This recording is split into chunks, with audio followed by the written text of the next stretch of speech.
دستمون رو به این ترتیب بیایم رها کنیم، به این شکل بگیریم، با این قسمت دستمون شروع کنیم به ضربه زدن به دست. بریم بالا بیایم پایین و تقریبا کل قسمت دست رو ما اینجا پوشش میدیم. اون سمت دست رو هم بیایم ضربه بزنیم و همچنین میتونیم برای دست چپمون.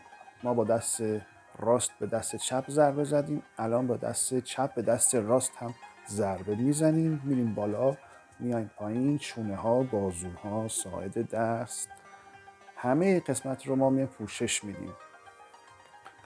یک مسیر رفت و برگشتی رو طی میکنیم.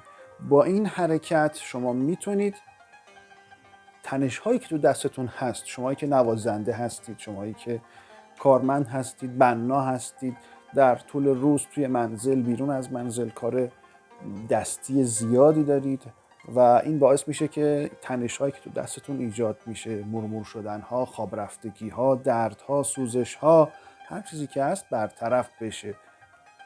بهتون دارم اینو آموزش میدم که انجامش بدید. حتما روزانه برید بالا بیایید پایین و با این قسمت پشت دستتون ضربه بزنید به دست.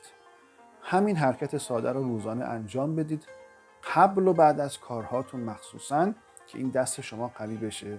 همین ضربه هایی که ما میزنیم کاملا به اندام های داخلی بدنمون هم، مخصوصا قلب، ریه، کبد، طحال، به اون اندام ها و حالا سایر اندام ها کمک میکنه و اونها رو به قول معروف بازسازیشون میکنه، بازیابی انرژیشون میکنه. چرا که تو این قسمت ها نقاط تب فشاری قرار داره که کاملا وصل به این اندام های داخلی.